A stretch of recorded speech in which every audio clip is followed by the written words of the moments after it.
As a major research institution, Arizona State University offers the most online bachelor's degree programs, along with world-class faculty and dedicated support. Discover why ASU is ranked #1 in innovation for 9 consecutive years. Tap to learn more.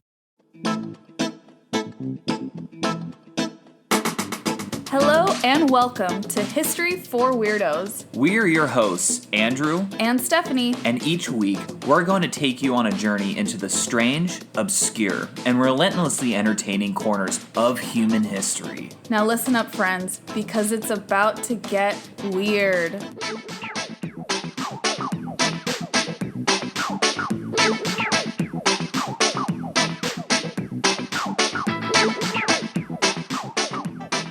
Welcome to episode 115, Weirdos. Wow, 115. Already. I know. And Weirdos, hopefully the new year has treated you well. I know it's treated us mostly well. And then decided Speak for yourself. Yeah, I was going to say, and then decided to just dump on Stephanie. She's really sick today. So we're actually not doing video. Yes, for everyone's sake, I'm not on video today. And maybe you can hear I still sound a little sick. But regardless, I am really excited to hear the episode that you have planned for us today, because you've dropped little tidbits of information and I'm just hooked already. I know that you would love this episode. Part of the reason why I picked it, honestly. Really? Yeah. Oh my gosh, you like me. And by the way, guys, I'm just gonna riz up my co-host a little bit right now to use some Gen Z lingo. I think you still look beautiful. Oh, that's so sweet. You guys, that's love right there. Cue everyone listening to this right now just barfing in disgust. No, that's very sweet to hear when you're all icky. It's nice. Thank you so much. So I'm being charmed this morning is what you're telling me. You're getting charmed and you get to listen to story time. That's always really good when you're sick, is story time. I mean, okay, let's be real for a second. When you're sick, yeah, story time is amazing. Story time is amazing when you're not sick. That's why I fell asleep yesterday watching Cinderella. Oh my God. Because I needed some story time in my life. Don't we all? Don't we all? So tell me, my love, what do you have planned for us today? Okay, so we're going to go back to ancient Rome, guys, which is, let's be real, it's my favorite. I'm shocked. I tried to spread it around, but ancient Rome has my heart, as well as pretty much all of the ancient world, but specifically Rome. Right. So when we think of intrigue and assassination plots in ancient Rome, we often think of the circumstances surrounding Julius Caesar and also the Roman Emperor Caligula. Yeah, I'd say so. Basically getting stabbed to death, or death by shanking, if you will. Death by shanking. That's definitely what the Romans called it. Yes. Very violent and sudden ends. Yeah. But when we get to the assassination of another Roman emperor, Commodus, which for reference would have been around 250 years after the death of Caesar, he was infamously strangled to death in his bathtub in 192 AD on New Year's Eve. So he did not have a great New Year's in 192, 193. I'd say worse than me. Yeah, even worse than you. However, with his case, that was actually the backup plan. He was first poisoned, but the concoction evidently did not work. Right. So they had to resort to strangling him in his bathtub, I'm sure, as one does. I'm sure lots of people wanted Commodus dead. Oh, yeah. For backstory, correct me if I'm wrong, but for the weirdos who may not know, Commodus was the emperor who would fake gladiatorial games. Yes, he would actually participate as a gladiator, a Roman emperor, which to Roman sensibilities, this was just beyond outrageous, very bordering scandalous. Absurdity. Yeah. But not only that, it's not like he was an incredible fighter and he would beat these people on one-on-one combat. No, they would dull the other person's weapons. They would even hamstring them in ways to make him look great. So there was never a fair fight with him. Yeah, it's disgusting. If you have seen the movie Gladiator, not historically accurate, but an amazing movie nonetheless, Joaquin Phoenix plays Commodus. Yes. And the temperament, I feel like with Commodus, or like with Joaquin, so with Joaquin Phoenix playing Commodus, I think that's fairly accurate. like a brat.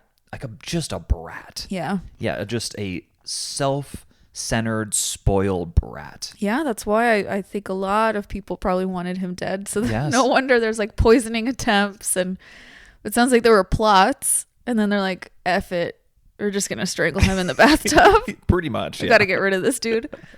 So anyways, this is a long-winded way of me saying that poison was very common, but a lot of times it was ineffectual, depending on the circumstances, right? Very common way to assassinate people in the Greco-Roman world. So, although this is not to say that like the old-fashioned way of like sword and dagger wasn't really at any point in history not a common way to dispose of enemies, maybe except like very recently. But that's again a recent phenomenon. That would be so wild if like world leaders did that to each other. Just like some world Shanked leaders each got other. shanked. Yeah. Sorry, not funny. You're like laughing. Oh, sorry, not funny. Not funny. But a certain person would become known as kind of like an OG of poisonings in ancient Rome or the Roman world. Someone who was actually incredibly adept of getting rid of people in a more subtle way. She is sometimes known as the first serial killer in history. Whoa. Although for the purpose of our episode today, she is known simply as Locusta of Gaul. Locusta of Gaul. Got it. We'll also talk briefly about why I personally don't consider her a serial killer, but I certainly won't hold it against you if by the end of the episode you do. Okay. Interesting. Again, that's my personal interpretation, and I very well could be wrong. She was the official poisoner of Emperor Nero, like a state-sponsored poisoner. Oh, Yes. wow. Nero. Like his cabinet member Kind of of. thing, but for poisoning. Exactly. Okay. So she had like considerable influence during like the early Roman Empire. So before we just dive right into the episode, I have to give some background into what Rome was like during her lifetime, around like the mid 1st century AD. So Rome was in the midst of what would ultimately be a 200-year period where the interior of the empire was free from war, called Pax Romana. Yeah. And don't get it confused, like Rome was still in an ascendant phase and was constantly at wars abroad. But those, again, were on the borders of the empire and beyond the limits of the empire. It did not actually affect like the day-to-day lives of Roman citizens. Yeah, that's why you said the interior. Exactly. In the Western world especially, we have become very accustomed to lives without war. Yeah. But this is, again, like a very modern phenomenon. So the fact that it was happening in Rome in the ancient world was a really big deal. Right. For the citizens, it must have felt amazing. Yes. Especially Unprecedented. considering like in the 1st century BC, so like the prior century, was defined by civil wars, where like the late Roman Republic was basically just crumbling, and people were murdered in the streets, like even legally, because they found themselves on the wrong list. Like common occurrence. In fact, Nero's own great-great-grandfather, the Roman Emperor Augustus, was notorious for killing his political opponents by means of proscription, which again was kind of that legalized murder and theft of a person's property because they're on a list. Yeah. Exactly. It's messed up. Did you know that Julius Caesar was very against prescription lists? You know what? I did know that. Because he was on one once? Yes. Fun fact, guys.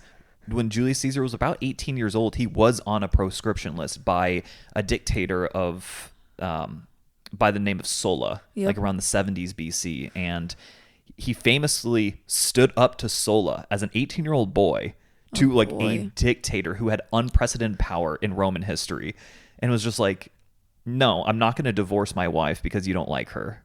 Damn. Like, not even, guys. See, I knew I shouldn't have made the comment. I knew I'd have. get you going. Yeah. So that's just a fun fact. I'm moving on. I could talk about Julius Caesar all day. But this episode is not about him.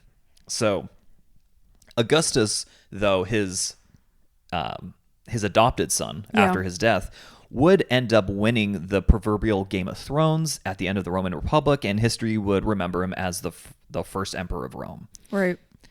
I mean, with his domination of public life and ascending to such heights that even Julius Caesar could not even imagine. Yeah, you're right.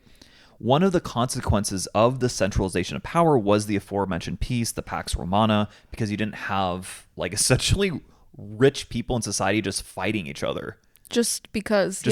Like that would be kind of like, I know like Bezos and Musk especially getting like little like Twitter like Oh wars yeah, but if they're Twitter wars. were actual wars. Yeah. That was like the late Roman Republic. Yeah.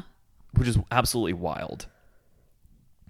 So building projects also during this time, during like the 1st century AD and the end, like post Roman Republic, became really extravagant. Augustus would even boast at the end of his life that he found Rome a city of bricks and left it a city of marble. Yeah, very famous quote. Yes. And again, Rome would be going through a period of intense expansionism that would not reach its zenith until actually the next century, until the 2nd century AD. So basically, all of this is to say that Rome was richer than it had ever been. The games and activities were more extravagant, and food was bountiful. Yeah. Things were really good for the first time in a long time. Would have been really good to be a Roman citizen. Exactly. Like wealth disparity was still like absurd. Yeah. But it wasn't necessarily as bad as it was before during like the 1st century BC. And tell me, with the games that you mentioned, that like the games were really extravagant and things like that, could anyone go, even if you were really poor? Could you go to these games? Famously, yes. Like it was designated, it was almost like classist in a way, because like the like different sections would be reserved for different people. Like the worst seats obviously were for like this, even slaves. And like the poor of the poor, or the poorest of the poor, and then like I think the closer you got down, the better the seats, and like there were even sections reserved for only the senatorial class, right? Only the equestrian class. Yeah. So, but yeah, everyone could go. That's so interesting. Yeah, I know, right? So even if like you're poor or you're enslaved and life is rough, like the government is still putting on these kind of like spectacles of entertainment for you. Yes. The famous like saying bread and circuses comes bread from and this. Circuses. Yes. Comes from this time, funny enough. Yeah. Because like you got free food from the government, and you also got like free entertainment. Damn, that sounds nice. Exactly. They thought so as well. And again, like part of that too was like, I mean, they even touched on it in that show Domina. Yeah. Where Augustus says like, why do you think they allow us in power? They, as like the common people. Yeah. Because like we're giving them food, we're giving them games, like we're basically distracting them from the fact that their lives sucks. Yeah, you're distracting them from the fact that they outnumber you, but they are at the bottom of the barrel. Exactly. You can live extravagant lives because you're providing this to people. Oh, so crazy, so deep, very resonant. I know, even today. That's wild. Today, even maybe possibly even more so. Yeah, but in a different way. Exactly. Yeah. So this was the Rome of the 1st century AD, especially like in the mid 1st century AD. And this is where our protagonist of the story kind of comes into play. Mm-hmm. This sort of world that we have just been talking about. Okay. So Locusta was from the Roman province of Gaul, modern day France, which had been conquered roughly 100 years prior by Julius Caesar. Mm-hmm. And she was most likely captured or came to Rome before the year 54. We don't know. Okay. We actually know next to nothing about her life before this time. Okay. That makes sense. Yeah, and again, this is very typical with like ancient sources, especially when writing about women. Yeah, we don't document their lives. Yeah, women were not important in this time period, even though they were. Right, but the men didn't see that. Exactly. Mm-hmm. So we don't know who her parents were, what her upbringing in life was, but more likely she was in some capacity of servitude. Yeah. But luckily enough for her, she would eventually find herself in the service of Agrippina the Younger, or Agrippina Minor, the wife of current Emperor Claudius and the mother to the next one, Nero. Yep. So very important person in the Julio-Claudian dynasty. A very important Agrippina. A very important Agrippina indeed. So she was particularly adept at using poison, Locusta. Mm-hmm. Although she had gained this skill, or like the way she had gained it, is lost to us. Maybe like it was like local to where she grew up. It's interesting you said that because it was speculated that she learned to concoct the poisons from her Celtic ancestors. Yeah. And like the ancient Roman writers Tacitus and Suetonius wrote that she was dedicated to her art of poisons and studied many plants and herbs. And this allowed her to even invent new poisons Wow. and potions. So she was a scientist. Yeah, I kind of personally imagined that this A was like botanist. a family trade Yes. and that had been passed down. We have no way of knowing for certain, but in my mind, that's kind of how I imagine it. That's how I pictured it too for some reason. Like her Yeah. grandmother and her mom teaching her. Exactly. Like, because Gaul at this point had been, under Roman occupation, rule, whatever you want to call it, for about 100 years, right? Yeah. And so, like, they were Roman, but they still had that, it was kind of like Celtic and, like, ancestral... The culture. Like, culture, yeah. Yeah, of course. Like, and they... At this point, and moving forward, it would only blend more and more together. You kind of get this Romano Celtic subculture in Gaul. Yeah. But anyways, moving on. We know that she got to Rome in around 54 AD, right? Mm-hmm. She teamed up with two other women named Canidia and Martina, who became known as kind of a trio of witches who poisoned people. Oh, nice. Yes. I mean, it was common in the ancient world for people like of this trade, poisoners, to be seen as like sorceresses and witches. Very Shakespearean. Very Shakespearean. And Locusta was referred to in many sources as like a sorceress herself. Dope. Yeah.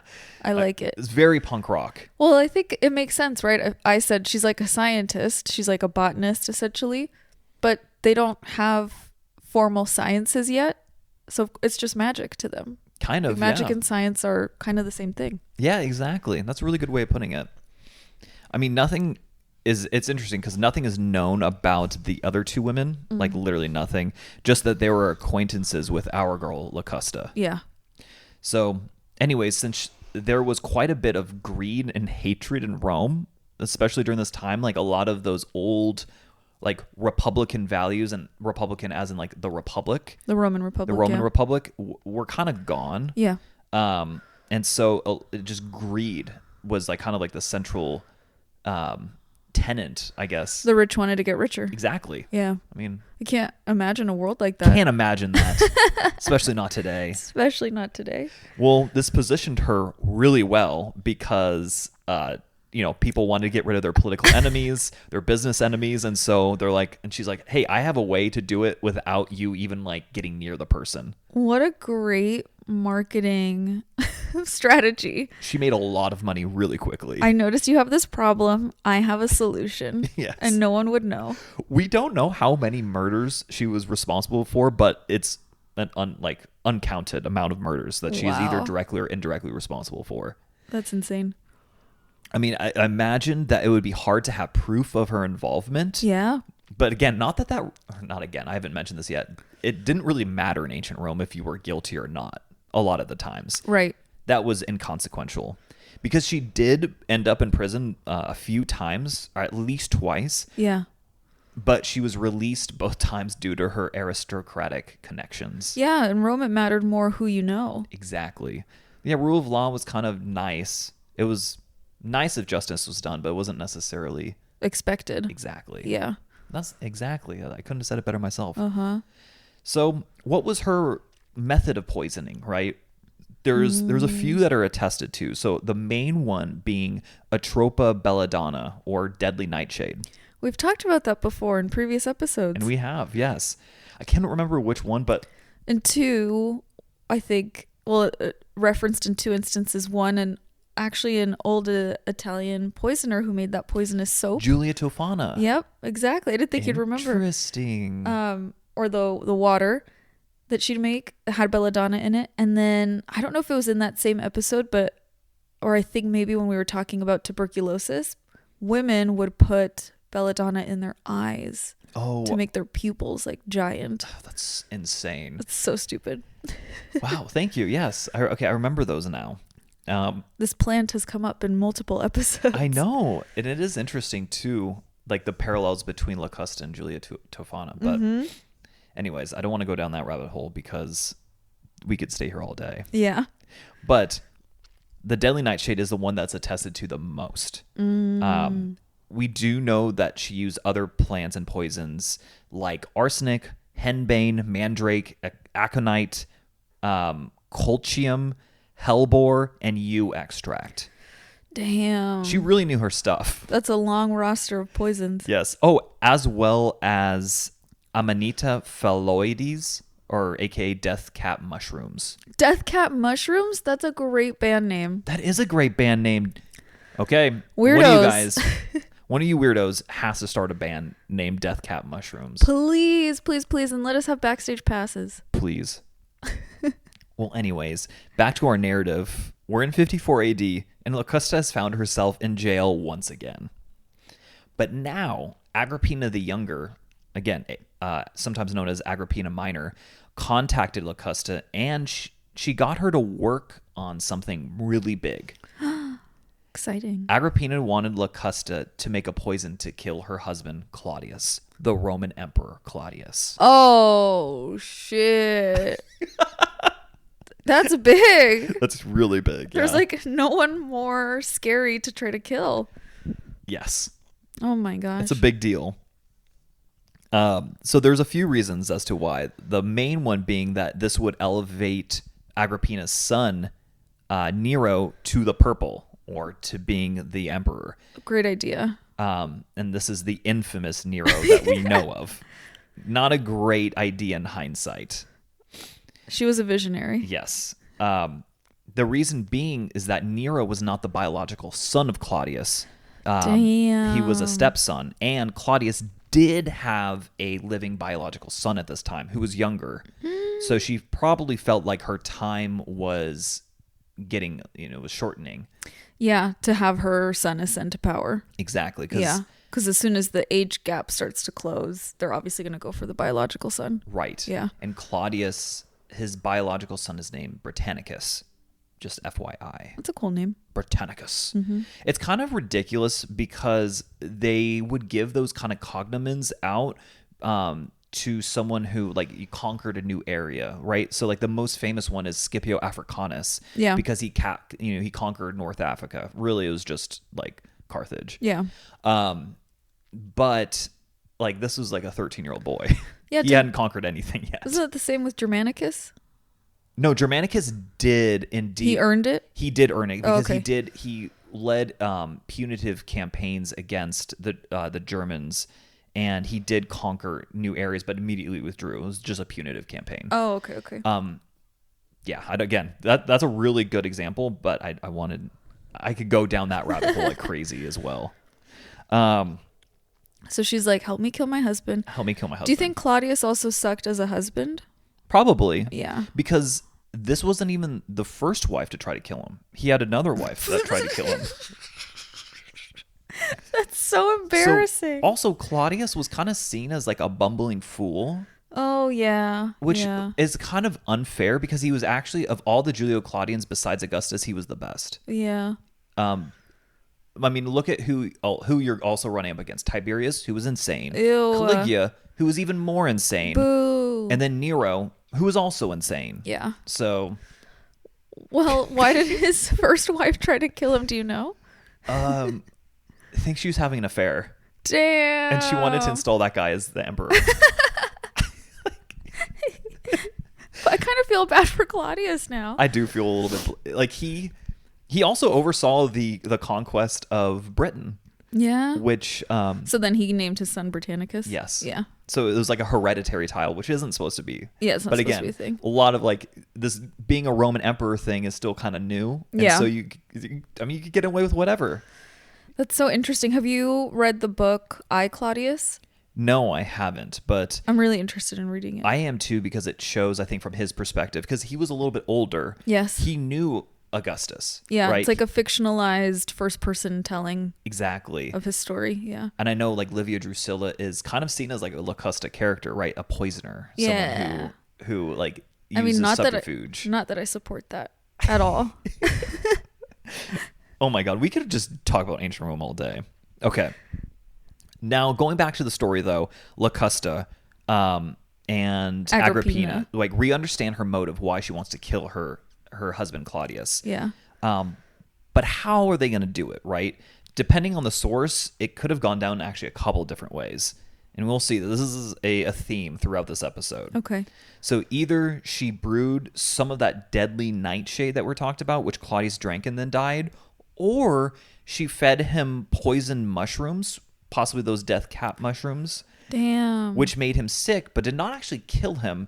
And then this would be quickly remedied by his doctor. Interestingly enough, his doctor was named Xenophon, but it's not the Xenophon that we had mentioned in the Sacred Band of Thebes episode. Oh, okay. By like shoving a feather down his throat, right, to induce Make vomiting. him throw up, yeah. But the feather was poisoned. Shut up. Yes.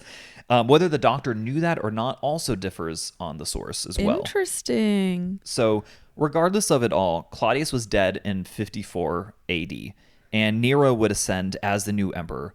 But little did he know that he would be, the fifth and last emperor of the Julian-Claudian dynasty. Yeah, because they all suck. Because they all sucked. Yeah. So immediately after the assassination, Locusta was thrown in jail and implicated in the plot. What? By Agrippina. Shut up, Agrippina. Yes. That's not nice. I mean, and the beauty of it, here's the genius of it.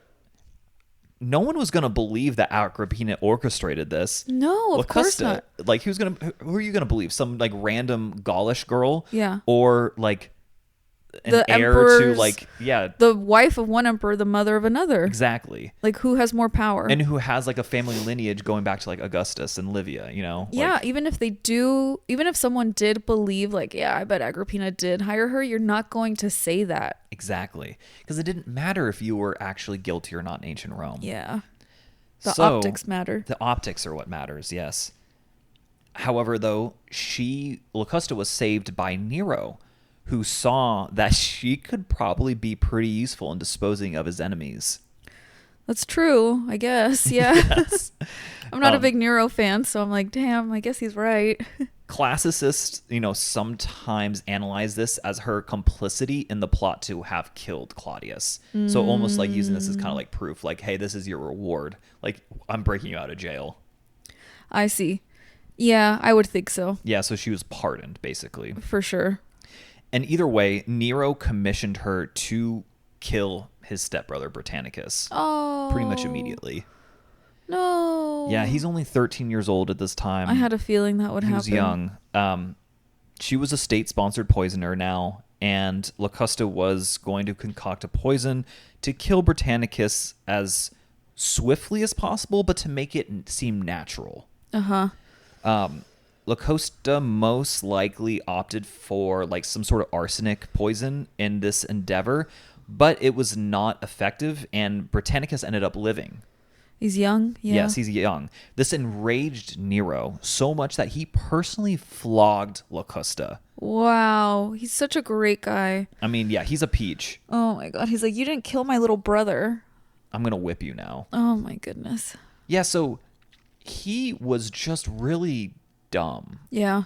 I mean, like, I think he was a spoiled brat. Yeah, I mean, of course. We keep on going to that, right? That theme there. That's what happens when you inherit essentially almost like absolute power. Yes. When you're raised to think like this is what you're going to get. And he wasn't like he was like in line for the throne, right? Necessarily, yeah. like from birth, like Commodus was. Yeah. But he did grow up in an absurd wealth, right? Like he has a lineage to Augustus. He has a lineage to Livia, right? Even though they never had kids together. Yeah.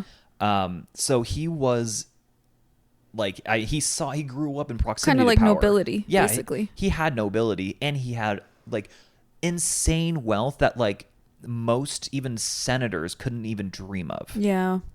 So we're gonna go to a dinner party now the following year in 55 AD.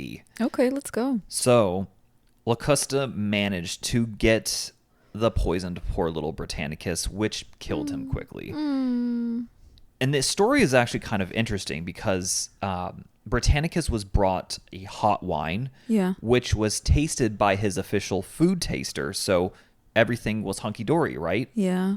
Not so. Britannicus wanted to cool down his wine, so he added some water to it, which was common in the ancient world, both in Greece and in Rome. Yeah.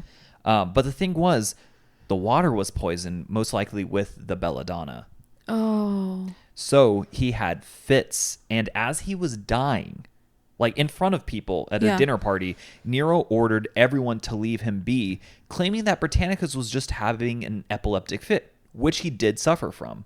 Oh. So he's just like, yeah, let him be. He's fine, but he's literally dying in front of people. That's so terrifying. What terrifying final moments to have. Yeah. Even Tacitus, the Roman historian writing just like a couple of decades later, would write that the boy, quote, immediately lost alike both voice and breath. Oh. I know. Nero was a real son of a bitch. Yeah. I really, there's a few Romans that I think or historical people that I like hate more than Nero. Like, really, really dislike. He's just this so guy. terribly selfish. Terribly selfish and just a horrible, no redeeming qualities. Yeah. So I agree.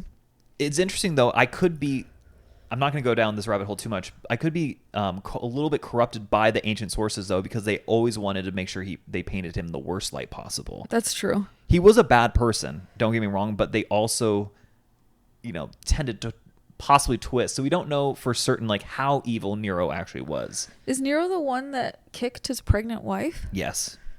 Okay. I think he's pretty bad. Yeah. Again, though, that was like some of those authors that just absolutely hated Nero. Yeah. But I think that's true. I think he did. Didn't she die? Yeah, she did. Yeah. And their child. Like he wasn't trying to kill her. Right. I guess to his benefit. Yeah. But he kicked her and she died. So yeah, we're not Nero fans here. We're not Nero fans. We're not Nero stans. No. So, anyways, though, this time now that the poison worked on Britannicus, Nero was very pleased with Locusta and her services. In fact, she was rewarded handsomely. Nero gave her multiple estates, as well as servants to tend to them. Nice. He also instructed her to create a school for assassinations. I'm not joking. Make a school of assassins for me. Yes. Okay. So it's totally not delusional. Totally not delusional. Even sending her pupils to instruct. Right? Oh, wow. So basically creating like an ancient Roman equivalent of like a CIA hitman school. That would be such a cool like fiction series. I don't know. Of like the students at Locusta's assassin school. Ooh, that's a good idea. Weirdos, get on it. Get on it, guys. I want to read that.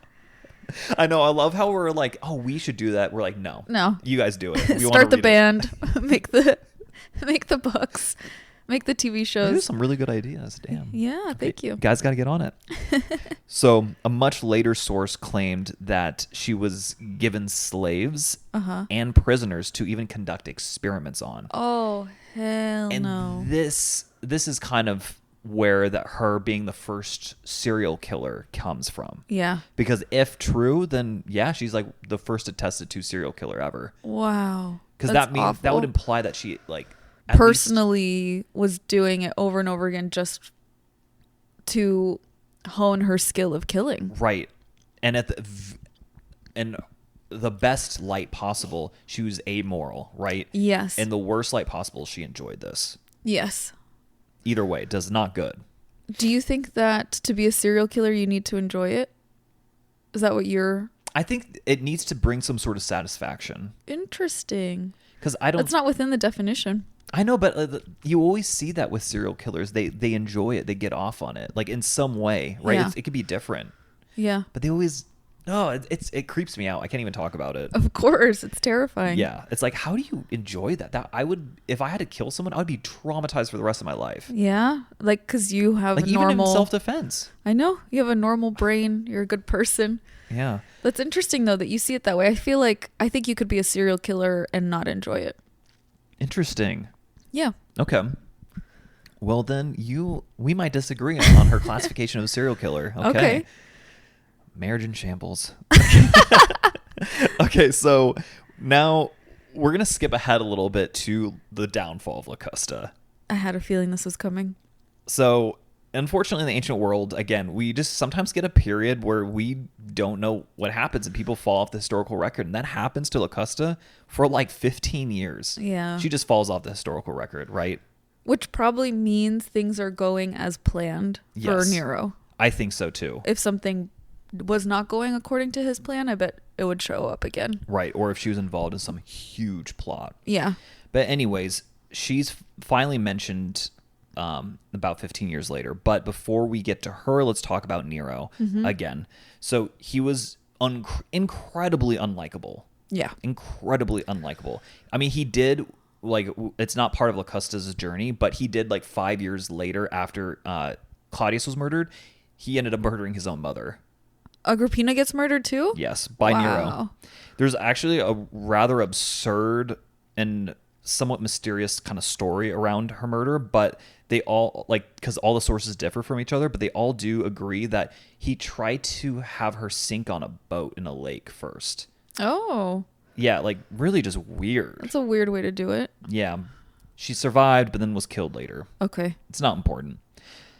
Nero was hated throughout Rome, and it's hard to know, like, what he actually did or didn't do, because all the writing from this time in the next, like, 100+ years It's just inflammatory. Oh, inflammatory and incredibly anti-Nero. Yeah. Again, but it's probably because there's a basis for because he was such a terrible person, but Yeah. it's being exaggerated. Yeah, you're right. So, I mean, even his role in, like, in Rome burning, in that Great Fire of Rome, Yeah. is most likely exaggerated, and he probably wasn't even there, let alone was Playing the complicit. fiddle? Yeah, playing the fiddle. Again, that's my own personal interpretation, but that's what I think.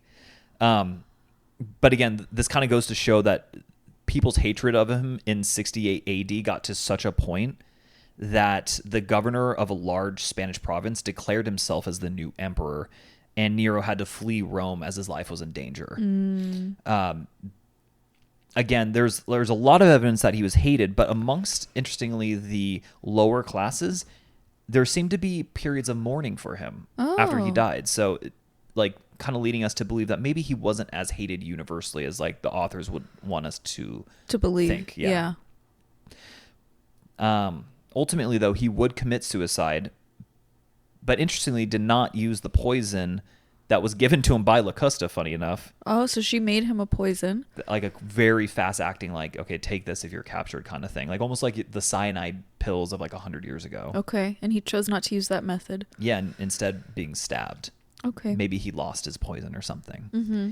So, I mean, it's really interesting because there's this famous story that, like, Nero, he woke up in the middle of the night in his palace and everyone was gone. Like, he even tried to get, like, a servant or a slave to, like, come assist him in suicide, and no one was there. Like, no one to even have him killed. Oh. Like, he was wow. just abandoned. That's why he fled Rome. Yeah. So, but Nero's now dead, and Locusta's life is in danger because she was seen as an accomplice to the deceased emperor, who was declared as an enemy of the state by the Roman Senate. Okay. So the new emperor Galba had control over the military. He had the support of the Praetorian Guard as well as the Senate. That's what you need. The trifecta right there. Exactly. He was now in control. He was in control of, like, the city and control of the military. Uh-huh. That's very important this time. And he's just going to go through a purge of all of Nero's closest associates, especially ones that had committed violence on his behalf. Locusta is, like, on the top of the list. Uh-oh. So, and Galba certainly thought that she was responsible for murders. He claimed or accused her of killing over 400 people. Wow. It's quite a number. Yeah. She would be rounded up amongst some other close associates of Nero. A later Roman historian, Cassius Dio, would refer to them, these, like, group of people, as, quote, the scum that had come to the surface in Nero's days. Oh my goodness. So yeah, that's what, again, and he's much later. He was writing at the time of, like, Commodus, and even after that. So very interesting. So we get to her death now, which itself, again, is covered a little bit in mystery and absurdity. I'll get to that in a second. What we know for certain is that she was dragged through the streets of Rome in chains before she was killed publicly. How she was killed publicly is up for according debate? to legend. Yeah. Okay. Because some of this stuff is just, again, like I said, absurd. Okay. Tell us. So she couldn't be killed by poison because she had built up quite a tolerance to poisons. So she had to be offed differently. And again, here's where we get into the realm of legend. We're not really certain if either of these stories happened or one of them happened. My guess is that is neither. So one story goes that she was strangled and that her body was burnt at the stake publicly. But this seems to be a little anachronistic. Yeah, they didn't do that back then. Yeah, it seems to be very much so like the 17th century witch. Yeah. Not necessarily like ancient witch. Yeah. And then the next one is even more absurd. And it's kind of insane, but here it goes. Like, the story goes that, very bluntly, that she was tortured and she was sexually assaulted by a giraffe before being ripped apart by lions. Oh my God. Yeah, like Absolutely ridiculous. Just to be blunt, I do not think that happened, but it is a legend surrounding her death, so I had to share it. It sounds like she must have been seen as a very grandiose figure, and therefore the people probably made the circumstances of her death grander and grander to kind of fit the legend of her. I agree. Because neither of those things sound plausible. I agree. And it's interesting you say that because we're going to get into her legacy now. And I think that plays into her legacy. So she would go on and live in infamy, even in ancient Rome after her death. Yeah. So see, like Roman authors, again, hated Nero, everything he stood for. They thought he was the antithesis of Roman values. Okay. Right? The degeneracy, not being honorable, not having distinguished military career, etc. Oh, yeah, yeah. And part of that was using the quote-unquote womanly method of killing your opponents because real men use knives, or they hired people to use knives to kill their opponents. Oh. Yes. The poison is too womanly. It's too womanly. Obviously, joking aside, but at the same time, not really joking because that is more or less like what they thought. Yeah. Very, very sexist society. I mean... Yeah, especially in today's standards, absolutely. Women had no rights. Yes. They were property, right? So to do something like a woman would be to be like downgrading yourself, essentially. Kind of, exactly. Especially for the emperor. Yes. Yeah. It was especially like at the time of like these people still kind of have like some sort of folk remembrance of what it was like during the Republic. Yeah. Obviously romanticizing that. Yeah. And thinking, oh, it was so much better back then. It's like, yeah, because people were getting killed by knives. People were like honorable and killing you like in the open, but that's so much more manly. Yeah. Yeah. It's like, yeah, but acts of violence are just being committed on the street. It's not necessarily a good thing. No. Anyways, Locusta was like essentially an extension of the personification of Nero's villainy. Right. Okay. These authors definitely wanted to record Locusta's exploits and made sure to shine her in the worst light possible. Yeah. I mean, in fact, like Locusta's very existence became a way for Nero's enemies to criticize him. Yeah. Yeah. I mean, see, you align yourself with this woman from Gaul. You do this like woman thing, this foreigner thing, whatever it is. Exactly. Yeah. I mean, her name would even become a byword for evil itself. Oh my gosh. So I'd be flattered. Yeah. I mean, so yeah, going to like, that was exactly what you were saying earlier. Yeah. It's just such a big, I don't know, like exaggeration probably. Yeah. Of who she was and what she did. Obviously what she did wasn't great. It's how she survived, but terrible. Terrible. But I'm sure the numbers are exaggerated and a lot of things around her. I agree. Are exaggerated. Yeah. I absolutely agree. So even in pop culture, she would be spoken about back in the ancient world and in the modern one. Mm-hmm. So she's relevant in pop culture for a very long time. So Decimus Junius Juvenalis, or just simply known as Juvenal, and was a Roman poet. Oh. Kind of at the end of the 1st century, beginning of the 2nd century. So just a few decades after Locusta's death. He would write a collection of satirical poems called The Satires. Okay. Very famous. It's a classic work, one of the great collection of satirical poems during this age. But in it, he describes a woman so good at making poisons that she was even more skilled than Locusta. Gasp. What? Yes. So that's like, she was held to like that standard. Like she was, that's what I meant. Like she's like the best of the best. She's the Michael Jordan of making poisons in the ancient world. Oh my God. That's amazing. What a beautiful comparison. Yes, you're welcome, weirdos, for that. I'm sure Michael Jordan is flattered. I know. I really hope Michael Jordan hears that.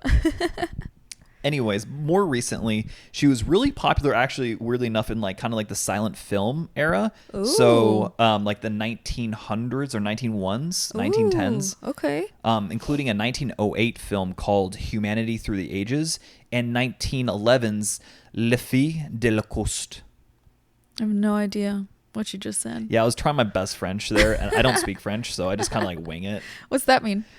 Les Filles de Locusta Okay. is like the really crappy American French. I love it. Doesn't that mean like the children of Locusta or something? The girls of... FILS? Yeah, the girls. Oh, the girls. Okay. So you know what I was saying. Yeah. That's good enough. Anyways, she was referenced numerous times and even has a chapter named after her also in the classic novel The Count of Monte Cristo. Really? Yes. So again, like she's really remembered in pop culture. I mean, even in a Doctor Who episode in the 60s too. Really? Yeah. That's so cool. What's interesting also... That's how you know you've made it, though. Exactly. If Doctor you're in Who. Doctor Who. What's interesting about her is that we have no words attested to her. Whether Really? said out loud or written, she is entirely voiceless. Wow. So we have no idea really how she felt about any of this. Exactly. And that's what, like, her actions, or she has lived on solely through her actions. And I had this revelation when I was finishing up my notes on her. Yeah. And it would just be so interesting, kind of to your point, to hear like her thoughts and read up on motivations, but like of why she did these things, Yeah. right? Yeah. Did she enjoy it? Did she not enjoy it? Exactly. Was she doing it like she hated it, but she knew this was how she had to survive? We have no idea. No idea on any of that.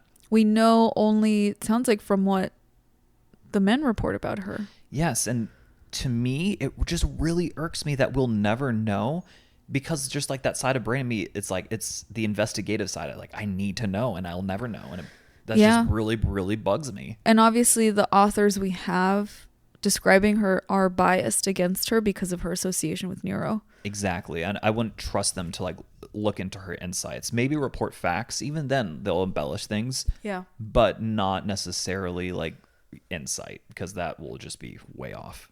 Wow. Yeah, you're right. Regardless, though, her legacy certainly lives on to this day, and that, my fellow weirdos, is the story of Locusta of Gaul. Yay! Thank you so much, babe. And you know what? It seemed like you got a little bit better during the story time. Yeah, I could feel my energy waning now, but the story definitely like hyped me up. Nice. And now I'm probably gonna go sleep again, even Yeah. though that's all I've been doing. There we go. You sound a lot better than you did yesterday, so that's good. Good. And I have to say, I think earlier you said the French word was FILS. Yeah. That means sons, not girls. I'm sorry. Okay. Just needed to correct myself. No, fair enough. This was amazing, though. I had never heard of her. I had heard of a lot of the escapades of Nero, unfortunately, but I had never heard of her, of Locusta. Yes, exactly. And I mean, Nero is so well attested to in history. And again, that's kind of for me, it's like the point of history for weirdos, right? Like highlight people, good and bad, that aren't really talked about. Exactly. And Locusta, she is like, you know, like it's not like no one ever talks about her, like clearly, right? She's referenced like throughout the centuries, but you know, in our popular imaginations, yeah, exactly. Especially with Roman history. I mean, very rare do people ever talk about women unless they are like associated Olivia with men. Yeah, exactly, right? And they're powerful in their own right. Yeah. No, that was so interesting. And this was great. I also have to tell the weirdos that you had decided that since I started off the month with like a murder, that we had to do a murder theme for the month, which Yes. I was not aware of. Yes, we were doing a murder theme, a historical murder, historical true crime. Historical true crime for January. Yes. And so weirdos, kind of like wrapping this up, I want to know what you guys think. So especially if you're listening on Spotify, leave a comment and let us know. Do you think Locusta was a serial killer or not? I'm genuinely curious. And again, if you think she is, I will not be offended, I promise. I think she is. Yeah, our marriage is over. You just said you wouldn't be offended. You promised. I promised. I lied. I think just by like textbook definition, like leaving no room for nuance, yes, you could categorize her as a serial killer. Nice. Okay. Well, then she would be the world's first serial killer. But you think no. I don't think so. And you think because we don't understand her motives, we can't categorize her. I think she was used as a pawn for the machinations of very powerful people. Yeah, I could see that. And then that's a really good argument. And she was simply doing this to survive. Yeah. I like that. I like that interpretation. Weirdos, let us know. Yeah, let us know, guys. I'm really curious. So if you're listening on Spotify, again, you can leave a comment and let us know. And last, but certainly not least, my sources for this episode. We have History Hit, All That Is Interesting, ancientorigins.net, Classical Wisdom, and I even use the ancient sources themselves, Tacitus or Annals by Tacitus, and then The Life of Nero by Suetonius. Oh my gosh, look at you, so professional. And then Wikipedia. And then Wikipedia. Balanced. It's perfectly balanced. Well, thank you, Andrew, for helping me feel better, at least for a little while, with story time this week. Thank you, Weirdos, for listening. Do not forget, especially like at the start of the year, it really helps us if you rate, review, or share an episode that you really like with someone. We really appreciate you guys and how much you've helped us grow, so let's keep doing it. And otherwise, until next week, Weirdos. Until next time, Weirdos. Adios. Goodbye.